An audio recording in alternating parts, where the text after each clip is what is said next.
Again, maraming salamat po sa araw na ito, Panginoon, kahit gabi na po. Sorry po.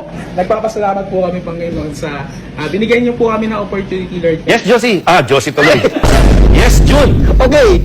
De June, yung ating wind map, makikita natin yung tuloy-tuloy na paglakas ng hangin habagat. At ito ay dahil doon sa bagyong Josie.